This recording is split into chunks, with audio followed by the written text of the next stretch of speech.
إذ قرب قربانا فتقبل من أحدهما বলেন সুবহানাল্লাহ। আল্লাহ বললেন ইদ কুরবা কুরবানান, তারা উভয় কুরবানি করলো, অর্থাৎ হাবিল এবং কাবিল কুরবানি করলো। ফাতুকুবিলা মিন আহাদিহিমা, কিন্তু তাদের দুইজনের মধ্য থেকে একজনের কুরবানি কবুল হয়ে গেল। বলেন সুবহানাল্লাহ। আর কুরবানি কবুলের শর্ত ছিল যে আসমান থেকে আগুন এসে যার কোরবানিকৃত বস্তু বা পশু যা ছিল, যে বস্তুকে আসমান থেকে আগুন এসে যদি জ্বালিয়ে দেয় তাহলে ধরে নিতে হবে যে তার কোরবানি কবুল হয়েছে। আল্লাহর নবী ৮৬ বছর বয়সী, সন্তানের শূন্যতা, সন্তান না আসার বিরহে কলিজাটা যেন মরুভূমি হয়ে গেছে। আল্লাহর কাছে দোয়া করলেন। আল্লাহ রাব্বুল আলামিন সূরা সাফফাতের ভিতর বলেন, আমার নবী ইব্রাহিম আমার কাছে দোয়া করলেন, রব্বি হাবলি মিনাস সালিহিন। বলেন সুবহানাল্লাহ। আল্লাহ নবী দোয়া করলেন, রব্বি হাবলি মিনাস সালিহিন, আল্লাহ তুমি আমাকে একটা নেককার সন্তান দাও। বলেন সুবহানাল্লাহ। তখন থেকে আল্লাহ তাআলার এই কুরবানির বিধান চলে আসছে। পড়েন আলহামদুলিল্লাহ। আল্লাহ তাআলা যখন আদম আলাইহিস সালামকে সৃষ্টি করলেন, আদম এবং মা হাওয়ার উদরে তাদের জন্মে জোড়া জোড়া সন্তান আসতে লাগলো। প্রতি জোড়ায় একটি ছেলে এবং একটি মেয়ে ছিল। তখন পৃথিবীতে আদমের সন্তান ব্যতীত যেহেতু অন্য কোনো মানুষ ছিল না, সেই জন্য আল্লাহ তাআলা আদম সন্তানদের মধ্যেই ক্রস ম্যারেজ, অর্থাৎ এক জোড়ার সাথে এক জোড়ার ছেলে অন্য জোড়ার মেয়ে, এইভাবে বিবাহের বিধান জারি করলেন। কিন্তু বিপত্তি শুরু হয়। আদম পুত্র হাবিল এবং কাবিল, আপনার নাম শুনছেন কিনা? জি, একটু জবাব দেবেন। হাবিল এবং কাবিলের জন্য আদমের সন্তানদের মধ্য থেকেই যেই সন্তানকে সিলেক্ট করা হয়েছিল, যেই পাত্রীকে বিবাহের জন্য, কিন্তু আদম পুত্র কাবিল কাবিলের জন্য সিলেক্ট করা পাত্রীকে পছন্দ করলেন না। তিনি চাইলেন যে ভাই হাবিলের জন্য যেই পাত্রীকে সিলেক্ট করা হয়েছে তাকে বিবাহ করবেন, কিন্তু আল্লাহ তাআলা নিষেধ করলেন। এই নিয়ে হাবিল এবং কাবিলের মধ্যে একটু মত পার্থক্য, মনোমালিন্যতা দেখা দিল। অবশেষে আল্লাহ তাআলা আদম আলাইহিস সালামকে বললেন যে তোমার পুত্রদেরকে কুরবানি করতে বলো, যার কুরবানি কবুল হবে সেই এই কাঙ্ক্ষিত পাত্রীকে বিবাহ করবে। বলেন সুবহানাল্লাহ। আল্লাহ রাব্বুল আলামিন বলেন, ইদ করবা কুরবানান ফাতুকুবিলা মিন আহাদিহিমা। বলেন সুবহানাল্লাহ। আল্লাহ বললেন ইদ করবা কুরবানান, তারা উভয় কুরবানি করলো, অর্থাৎ হাবিল এবং কাবিল কুরবানি করলো। ফাতুকুবিলা মিন আহাদিহিমা, কিন্তু তাদের দুইজনের মধ্য থেকে একজনের কুরবানি কবুল হয়ে গেল। বলেন সুবহানাল্লাহ। আর কুরবানি কবুলের শর্ত ছিল যে আসমান থেকে আগুন এসে যার কোরবানিকৃত বস্তু বা পশু যা ছিল, যে বস্তুকে আসমান থেকে আগুন এসে যদি জ্বালিয়ে দেয় তাহলে ধরে নিতে হবে যে তার কুরবানি কবুল হয়েছে। আর যার কোরবানিকৃত বস্তু জায়গায় স্থিরভাবে পড়ে থাকবে, আগুন এসে জ্বালাবে না, বুঝতে হবে যে তার কুরবানি কবুল হয় নাই। তো হাবিলের কুরবানি যখন কবুল হয়ে গেল, সে তো ওই মেয়েকে বিবাহ করবে, কিন্তু তার ভাই কাবিল হিংসা এবং রাগের বশবর্তী হয়ে এক পর্যায়ে ভাইকে হত্যা করলো। বলেন নাউযুবিল্লাহ। এটাই ছিল পৃথিবীর ইতিহাসে প্রথম হত্যাকাণ্ড এবং কিতাবের ভিতরে এসেছে। তখন থেকে পৃথিবীতে এখন পর্যন্ত মানুষ যত হত্যাকাণ্ড সংঘটিত হয়েছে, এর একটি গুনাহ কাবিলের আমলনামায় পৌঁছে যাবে। বলেন নাউযুবিল্লাহ। এখন এই ঘটনা, এই যে কুরবানি করার, ইজ করবা কুরবানান, তারা উভয়ই কুরবানি করলো। ফাতুকুবিলা মিন আহাদিহিমা, তাদের একজনের কুরবানি কবুল হলো। এই ঘটনাটি বর্ণিত হয়েছে সূরা মায়েদার ২৭ থেকে ৩১ নং আয়াতে। যে ভাই ভাইকে হত্যা করলো, এরপর আসমান থেকে একটা কাক আসলো, একটা কাক আরেকটি মৃত কাককে মাটির নিচে দাফন করলো। সেইটা দেখে ভাই কাবিল তার হাবিলকে মাটির নিচে মাখন করলেন। এটা ছিল প্রথম সৎকার এবং প্রথম হত্যাকাণ্ড।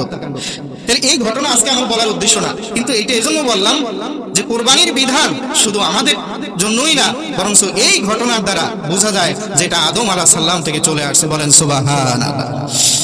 ওয়ালিকুল্লি উম্মাতিন, আল্লাহ তাআলা বলেন আমি প্রত্যেক উম্মতের জন্য, প্রত্যেক জাতি গোষ্ঠী সকলের জন্য, ওয়ালিকুল্লি উম্মাতিন মানসাকাল লিয়াযকুরু ইসমাল্লাহ, প্রত্যেক জাতির জন্য, উম্মতের জন্য এই কুরবানির বিধানকে এজন্য করে দিয়েছিলাম যাতে তারা আমার নামে জবেহ করতে পারে, কুরবানি করতে পারে। বলেন সুবহানাল্লাহ। এখন আসেন, তাহলে কুরবানির সূচনা তো পাইলাম যে আদম থেকে চলে আসছে। এখন আমরা যে কুরবানি করব পশু জবেহের মাধ্যমে, এই কুরবানির বিধান আমরা কই পাইলাম? জানা দরকার আছে না নাই? আমি না, হাদিস থেকেই শোনেন। এই হাদিসটি বর্ণনা করেছেন যায়েদ ইবনে আরকাম রাদিয়াল্লাহু তাআলা আনহু। সাহাবায়ে কেরাম রাসূলকে প্রশ্ন করলেন, মা হাদিহিল আদাহি, হে রাসূল কুরবানি কি জিনিস, আমরা এটা কেন করে থাকি? রাসূল বললেন, ক্বালা সুন্নাতু আবিকুম ইব্রাহিম আলাইহিস সালাম, এটা হচ্ছে তোমাদের জাতির পিতা ইব্রাহিম আলাইহিস সালামের সুন্নাহ, তারই শরণার্থে আমরা মুসলিম উম্মাহ এটা পালন করে থাকি। বলেন সুবহানাল্লাহ। তাইলে বোঝা গেল যে আমরা যে পশু জবাহের মাধ্যমে কোরবানি করি, রাসূলের হাদিস দ্বারা বোঝা যায় যে এই বিধানটি চালু হয়েছে হযরত ইব্রাহিম আলাইহিস সালাম থেকে। ঘটনাটি ছিল এই, ইব্রাহিম আলাইহিস সালাম বসবাস করতেন প্যালেস্টাইনে, ফিলিস্তিনে। কিন্তু তার প্রথম স্ত্রী সারা, তিনি ছিলেন বন্ধা, অর্থাৎ কোনো ছেলে সন্তান তার হয় নাই। আল্লাহ তাআলার নির্দেশে তিনি দ্বিতীয় বিবাহ করলেন মিশরে গিয়ে, মা হাজেরাকে। হাজেরা ছিলেন মিশরের মেয়ে। আর হাজেরাকে যখন বিয়ে করলেন তখন আল্লাহ নবী ইব্রাহিম আলাইহিস সালামের বয়স ছিল ৮৬ বছর, কোন কোন বর্ণনা এসেছে ৯৬ বছর। ৮৬ বছরের বৃদ্ধ, সন্তান নাই। আল্লাহর কাছে দোয়া করতে লাগলেন যে আল্লাহ, তুমি যদি চাও তাহলে তো এই বৃদ্ধ বয়সে আমাকে সন্তান দান করতে পারো, তুমি আমাকে একটা নেককার সন্তান দান করো। বলেন সুবহানাল্লাহ। আল্লাহর নবী ৮৬ বছর বয়সে সন্তানের শূন্যতা, সন্তান না আসার বিরহে কলিজাটা যেন মরুভূমি হয়ে গেছে। আল্লাহর কাছে দোয়া করলেন। আল্লাহ রাব্বুল আলামিন সূরা সাফফাতের ভিতর বলেন, আমার নবী ইব্রাহিম আমার কাছে দোয়া করলেন, রব্বি হাবলি মিনাস সালিহিন। বলেন সুবহানাল্লাহ। আল্লাহ নবী দোয়া করলেন, রব্বি হাবলি মিনাস সালিহিন, আল্লাহ তুমি আমাকে একটা নেককার সন্তান দাও। বলেন সুবহানাল্লাহ। এইখানে দেখেন, এই সন্তানটি কি ছেলে হবে না মেয়ে হবে, এইরকম কোন দোয়া কিন্তু আল্লাহর নবী করে নাই। সুবহানাল্লাহ বলেন। সন্তানটি কি ছেলে হবে না মেয়ে হবে, সাদা হবে না কালো হবে, সুস্থ হবে না অসুস্থ হবে, এইরকম কোন ডিমান্ড আল্লাহর নবী করলেন না। আল্লাহর নবী দোয়া করলেন, রব্বি হাবলি মিনাস সালিহিন, আল্লাহ তুমি আমাকে একটা নেককার সন্তান দান করো। বলেন সুবহানাল্লাহ। আল্লাহ রাব্বুল আলামিন জাতির পিতার এই দোয়াকে কিয়ামত পর্যন্ত এই উম্মতের জন্য শিক্ষণীয় করে দিয়েছেন। আল্লাহ রাব্বুল আলামিন এই দোয়ার মাধ্যমে আমাদেরকে শেখাতে চান, সন্তান দেওয়ার মালিক হচ্ছে একমাত্র আল্লাহ রাব্বুল আলামিন। আল্লাহ যদি কাউকে সন্তান দান করে, বৃদ্ধ বয়সে গিয়েও তাকে সন্তান দান করতে পারে। ঠিক কিনা বলেন? দ্বিতীয় আরেকটি শিক্ষা দিলেন যে আল্লাহর কাছে যদি সন্তান চাইতে হয়, অন্য কোনো চাহিদা কথা না বলে বলতে হবে, রব্বি হাবলি মিনাস সালিহিন, আল্লাহ তুমি আমাকে একটা নেককার সন্তান দাও। কিতাবের ভিতরে এসেছে কোন নিঃসন্তানই, যাদের সন্তান হয় না, ২০ বছর ২৫ বছর ৩০ বছর হয়ে গেছে, বিবাহ করছে কিন্তু সন্তান নাই, এরকম আছে না নাই? আছে। কিতাবের ভিতরে এসেছে কোন মানুষ যদি এই দোয়াটি বেশি বেশি ভাবে পাঠ করে, আল্লাহ তাআলা ইব্রাহিম আলাইহিস সালামের দোয়ার বদৌলতে তার উদরে তাকে সন্তান দান করবেন। বলেন সুবহানাল্লাহ।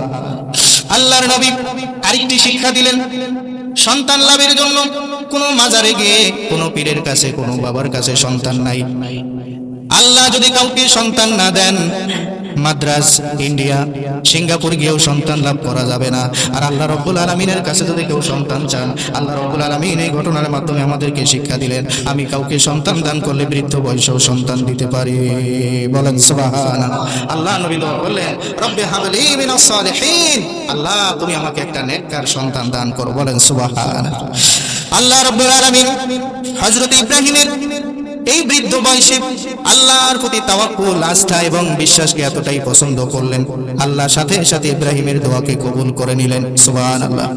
আল্লাহ রাব্বুল আলামিন জবাবে বললেন, ফাবাশশারনাহু বিগুলামিন হালিম। বলুন সুবহানাল্লাহ। আল্লাহ নবী দোয়া করলেন, রব্বি হাবলি মিনাস সালিহিন, আল্লাহ তুমি আমাকে একটা নেককার সন্তান দাও।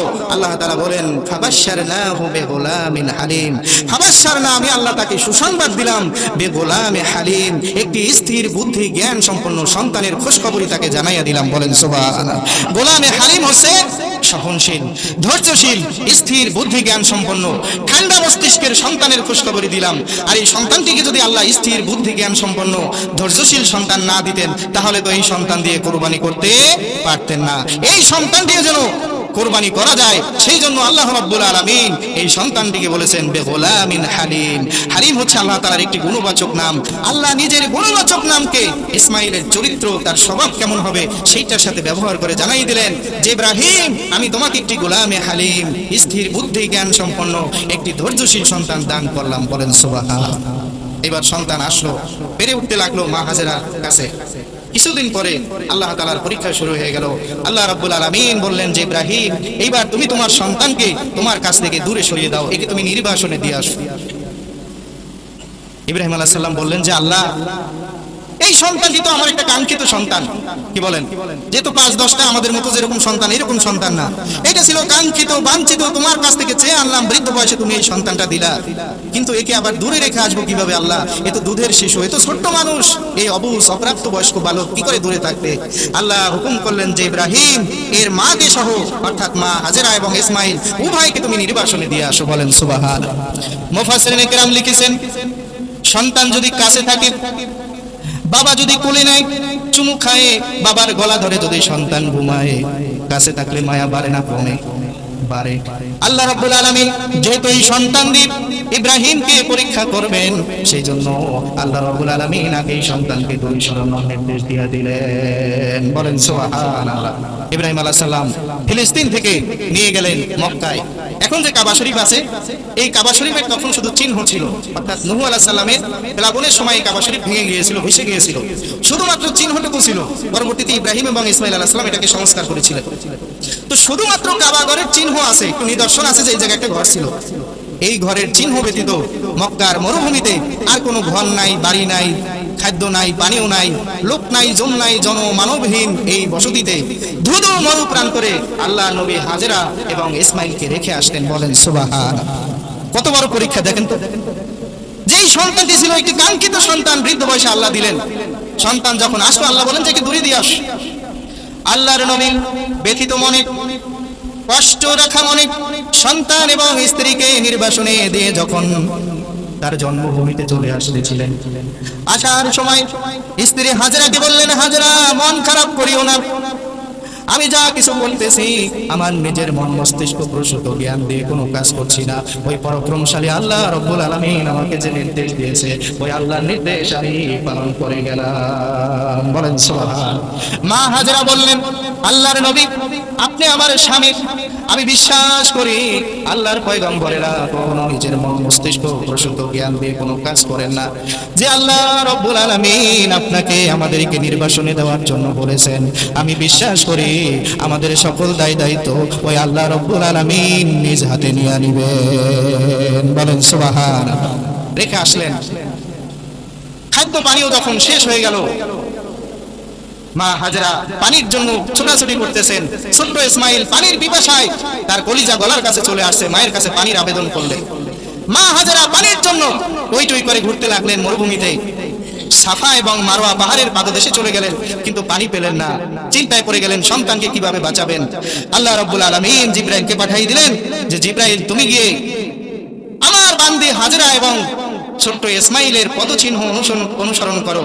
তারা যেখানে যেখানে পা দিয়ে পানির জন্য দৌড়াদৌড়ি করতেছেন, ছুটতেছেন, তুমি সেখানে পা দিয়ে আঘাত করো।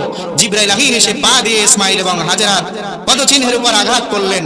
ভূগর্ভস্থল থেকে ফিনকি দিয়ে পানি বের হয়ে আসলো। বলেন সুবহানাল্লাহ। মা হাজেরা হঠাৎ করে দেখতে পেলেন চোখের সামনে পানি। অবাক হয়ে গেলেন, মরুভূমির ভিতরে পানি আসলো কই থেকে? পানি যখন ওভারফ্লো হয়ে চতুর্দিকে গড়িয়ে যাচ্ছিল, মা হাজেরা কিছু পাথর সংগ্রহ করে পানিগুলিকে আবদ্ধ করলেন, আটকাইলেন। মা হাজেরা পাথর দিয়ে যে স্থানে পানিকে আবদ্ধ করেছিলেন, আল্লাহ রাব্বুল আলামিন ওই স্থানটাকে জমজম কূপ বানিয়ে দিয়েছেন। বলেন সুবহানাল্লাহ। কিয়ামত পর্যন্ত মা হাজেরার সেই পদচিহ্নের জায়গায় আল্লাহ তাআলা যে জমজম কূপ তৈরি করে দিয়েছিলেন, পৃথিবী থেকে লক্ষ লক্ষ হাজী সাহেবরা লক্ষ লক্ষ গ্যালন, টন, মনকে মন, লিটারের পর লিটার পানি আনতেছে। আল্লাহ তাআলা বলেন, মা হাজেরা এবং ইসমাইলের এই নিদর্শনকে আমি ধরে রাখার জন্য কিয়ামত পর্যন্ত এই কূপটিকে জারি রেখে দিলাম। বলেন সুবহানাল্লাহ। পৃথিবীর কিয়ামত পর্যন্ত যত হাজী সাহেবরা এখান থেকে যত পানি নেন না কেন, আল্লাহ রাব্বুল আলামিন বলেন এই পানি কখনো ফুরাবে না। বলেন সুবহানাল্লাহ। আল্লাহ নবী ইব্রাহিম আলাইহিস সালাম এবার আল্লাহর হুকুমে সন্তানকে আবার মাঝে মধ্যে সেই মরুভূমিতে দেখতে যাইতেন। হঠাৎ করে একদিন তিনি সন্তান এবং স্ত্রীর কাছে যখন গেলেন, রাত্রি যাপন করতেছেন, রাতের বেলা ঘুমের ভিতরে স্বপ্নে দেখতেছেন, আল্লাহ তাআলা বলতেছেন, হে ইব্রাহিম, তোমার প্রিয় বস্তুকে তুমি কুরবানি করো। বলেন সুবহানাল্লাহ। আল্লাহ নবী সকাল বেলা উঠে আল্লাহর হুকুম পালনার্থে তিনি 100 উটকে কুরবানি করে দিলেন। বলেন সুবহানাল্লাহ। কিন্তু সেকেন্ড টাইম, দ্বিতীয় রাতে তিনি আবার স্বপ্নে দেখলেন একই স্বপ্ন, যে ইব্রাহিম তোমার প্রিয় বস্তুকে তুমি কোরবানি করো।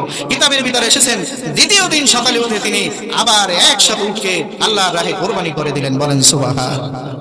তৃতীয় দিন আবার একই স্বপ্ন দেখছেন, ইব্রাহিম তোমার প্রিয় বস্তু কোরবানি করো। আল্লাহ নবী একটু ভয় পেয়ে গেলেন, মনে মনে ভাবতে লাগলেন আল্লাহ বুঝি আমার কোরবানি কবুল করেন নাই। বহু চিন্তা করার পরে তিনি দেখতে পেলেন, আহারে এই পৃথিবীতে আমার সব থেকে প্রিয় বস্তু হচ্ছে আমার সন্তান। সন্তানের চেয়ে প্রিয় বস্তু পৃথিবীতে আর দ্বিতীয়টি নাই। বহু বাবা মা এরকম আছে, দেখবেন সরকারি চাকরি করে, প্রচুর জায়গা জমি আছে, বিশাল ভবন আছে, 5 তলা 10 তলা, ব্যাংকে শত কোটি টাকা আছে, কিন্তু সন্তান নাই। আছে না নাই? সব কিছু আছে কিন্তু সন্তান নাই। কলিজার ভিতর কলিজাটা যেন মরুভূমি হয়ে গেছে। ওই লোককে আপনি জিজ্ঞাসা করবেন আপনার তো সবকিছু আছে, কিন্তু আপনার মনে কোনো দুঃখ কষ্ট আছে কিনা? সর্বপ্রথম সেই লোক বলবে আল্লাহ আমাকে কোনো সন্তান দেয় নাই, ঠিক কিনা বলেন? আল্লাহ নবী বুঝতে পারলেন পশু পাখি, টাকা পয়সা, নবুয়াদি যা কিছু আমার আছে, এর ভিতর সব থেকে কাঙ্ক্ষিত প্রিয় বস্তু আমার সন্তান। তিনি বুঝতে পারলেন আল্লাহ রাব্বুল আলামিন সম্ভবত আমার ইসমাইলের কুরবানি চাচ্ছেন, বলেন সুবহানাল্লাহ। ফালাম্মা বালাগা মাআহুস সায়া, সন্তানটি যখন দৌড়ানোর বয়সে উপনীত হলো, হাঁটতে পারে, দৌড়াইতে পারে, মুফাসসিরিনে কেরাম ফালাম্মা বালাগা মাআহুস সায়া এই আয়াতের ব্যাখ্যায় বলেছেন যে দৌড়ানোর বয়সে উপনীত হতে পারে এই সন্তান। সম্ভবত তার বয়স ছিল 7 বছর, কেউ কেউ বলেছেন 9 বছর, আবার কেউ কেউ বলেছেন 14 বছর। তবে মাআহুস সায়া দৌড়ানোর বয়স বলতে বেশিরভাগ মুফাসসিরিনে কেরাম বলেছেন 7 থেকে 9 বছরের শিশু ছিল ইসমাইল, বলেন সুবহানাল্লাহ। আল্লাহ নবী যখন বুঝতে পারলেন যে এই প্রিয় বস্তু তো আমার সন্তান, সন্তান ছাড়া প্রিয় বস্তু আমার কাছে দ্বিতীয়টি আর নাই, আল্লাহর নবী সন্তানকে ডাক দিলেন। আল্লাহ রাব্বুল আলামিন বললেন, ইব্রাহিম বললেন ইয়া বুনাইয়া ইন্নী আরা ফিল মানামি আন্নী আযবাহুকা, বলেন সুবহানাল্লাহ। ইয়া বুনাইয়া, হে আমার আদরের সন্তান। এখানে আরবি গ্রামার অনুযায়ী ইয়া ইবনি বলতে পারতেন যে হে ছেলে এদিকে আসো আমি তোমাকে কুরবানি করব, কিন্তু ইয়া ইবনি না বলে বলছে ইয়া বুনাইয়া, হে আমার কলিজার টুকরা, ধন নয়নের পুতুল, হে আমার মহাব্বত ভালোবাসা প্রিয় ছেলে, বলেন সুবহানাল্লাহ। ইয়া বুনাইয়া, হে আমার কলিজার টুকরা সন্তান, ইন্নী আরা ফিল মানাম, নিশ্চয়ই আমি স্বপ্নে দেখছি, আন্নী আযবাহুকা, নিশ্চয়ই তোমাকে জবেহ করতেছি, বলেন সুবহানাল্লাহ। চিন্তা করেন তো, যে যাকে জবেহ করবে, কুরবানি দিবে, তার সাথে এই আলাপ হইতেছে, আর আলাপ করতেছেন বাপে, সুবহানাল্লাহ বলবেন না? ইয়া বুনাইয়া, হে আমার কলিজার টুকরা সন্তান, ইন্নী আরা ফিল মানাম, নিশ্চয়ই আমি স্বপ্নে দেখছি, আন্নী আযবাহুকা, এখানে দুইবার নিশ্চয়ই তাগিদ দেওয়া হয়েছে। নিশ্চয়ই স্বপ্নে দেখছি, নিশ্চয়ই জবেহ করছি, তার মানে সিদ্ধান্ত চূড়ান্ত হয়ে গেছে, এখান থেকে পিছে ফিরে আসার আর কোনো সুযোগ নাই, বলেন সুবহানাল্লাহ। ইয়া বুনাইয়া, হে আমার কলিজার টুকরা সন্তান, ইন্নী আরা ফিল মানাম, নিশ্চয়ই আমি স্বপ্নে দেখলাম, আন্নী আযবাহুকা, তোমাকে জবেহ করছি, ফানজুর মাজা তারা, বলেন সুবহানাল্লাহ। ফানজুর মাজা তারা, এই ব্যাপারে তোমার মতামত কি একটু জানতে চাই। হে ছেলে, আমি স্বপ্নে দেখলাম তোমাকে জবেহ করতেছি, তোমার মতামত কি তুমি বলো। এখন আপনারা বলবেন যে হুজুর, স্বপ্নে যখন আদিষ্ঠিত হয়ে গেছেন তৃতীয় রাত্রে যে সন্তান কি কুরবানি দিতে হবে, তাহলে তিনি কেন মতামত জানতে চাইলেন? মতামত জানতে চাওয়ার অর্থ কি তাইলে এই যে সন্তান যদি বলে যে হ্যাঁ বাবা আমি রাজি আছি, তাইলে জবেহ করা হবে, আর সন্তান যদি বলে রাজি নাই, আমি রাজি না, তাইলে জবেহ করা হবে না? বিষয়টি কি এরকম না? মুফাসসিরিনে কেরাম বলেন ফানজুর মাজা তারা, তোমার অভিমত কি, তোমার মতামত কি? এই কথা বলার অর্থ হলো বন্ধাত্ব অবস্থায় 86 বছর বয়সী আল্লাহ নবী আল্লাহর কাছে যে দোয়া করেছিলেন, রব্বি হাবলি মিনাস সালিহিন, আল্লাহ তুমি আমাকে একটি নেককার সন্তান দাও, এই সন্তানটি আসলে নেককার কিনা এখনই পরীক্ষা হয়ে যাবে, বলেন সুবহানাল্লাহ।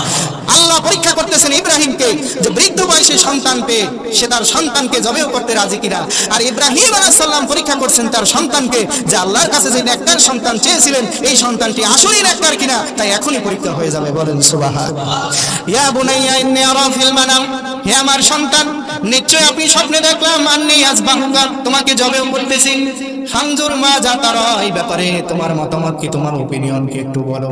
সন্তান এবার কি বলছে দেখেন, সন্তান বলতেছে ইয়া আবাতি ফাআল মা তুমারি ইনশাআল্লাহু মিনাস সাবিরিন। বলেন সুবহানাল্লাহ। সন্তান বলতেছে ইয়া আবাতি ফাআল, হে বাপ আপনি করুন, ইয়া আবাতি ফাআল মা তুমার, যেই ব্যাপারে আপনি আদিষ্টিত হয়েছেন, আপনাকে নির্দেশ করা হয়েছে আপনি করুন।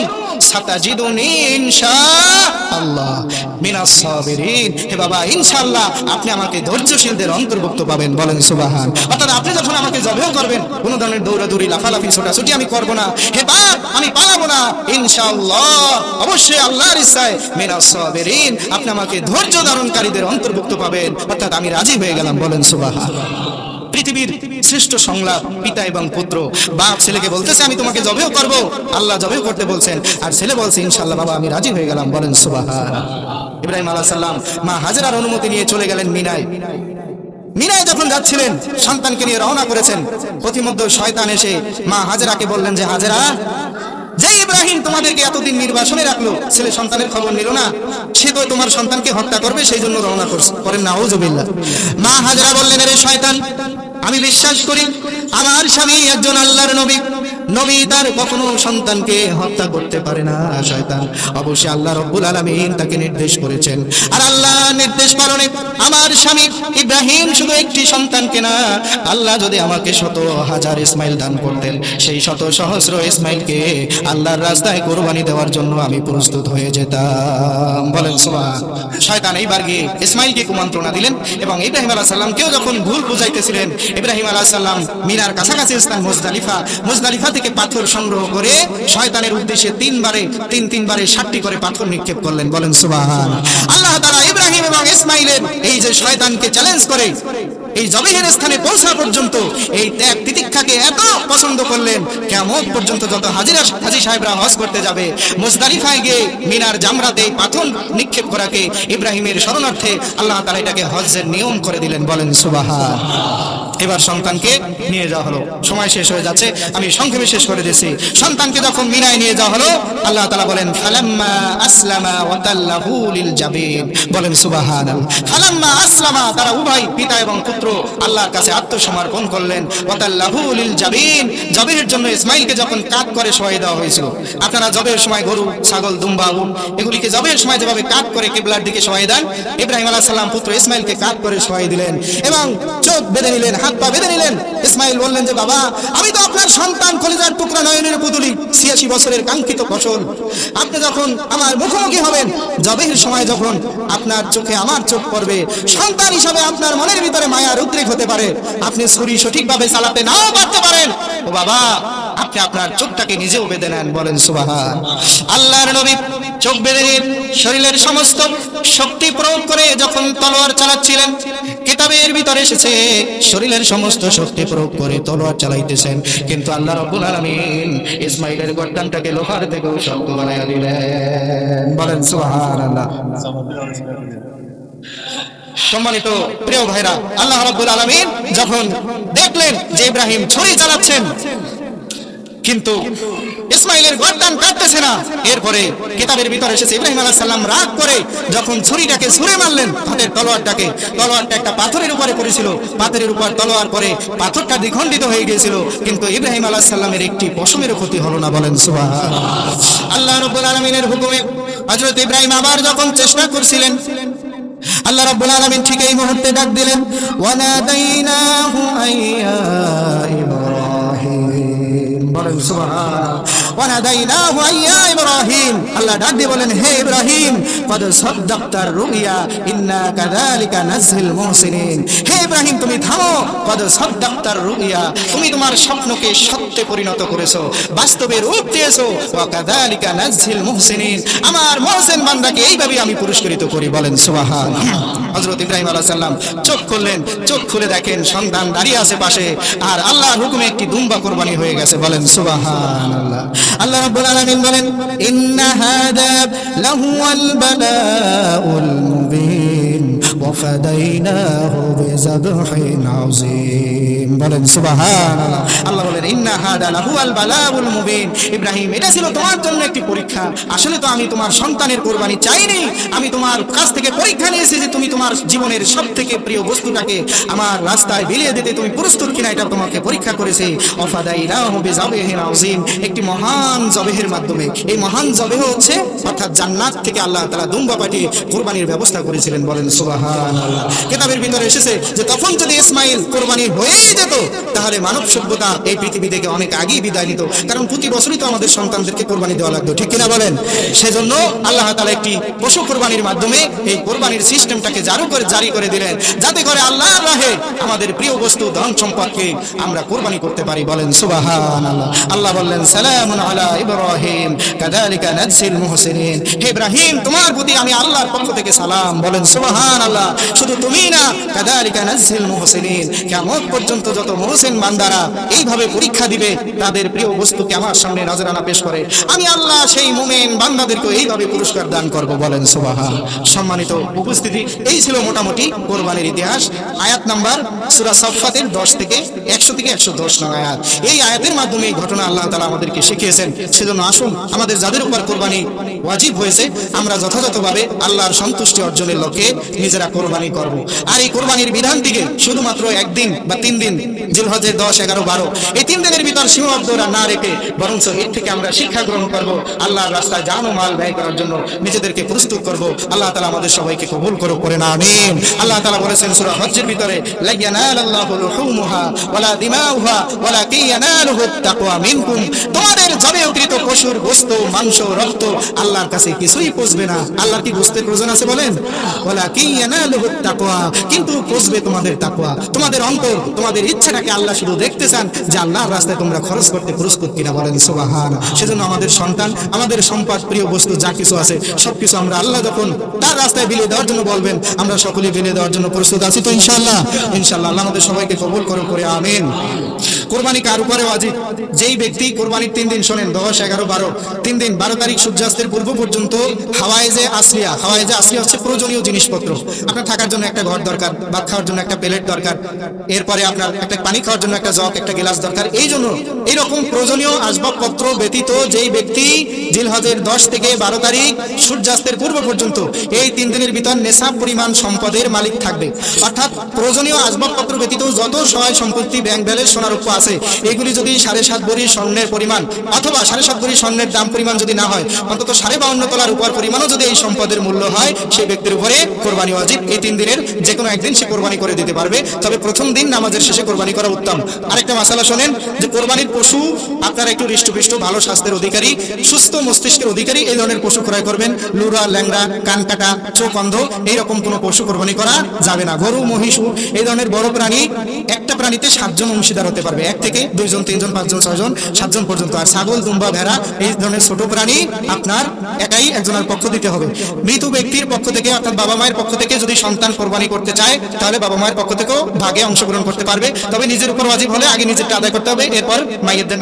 আরেকটি মাসালা, যে অনেকে আকিকা দেন কোরবানির সাথে। দেখেন, আকিকার সাথে কোরবানির কোনো সম্পর্ক নাই।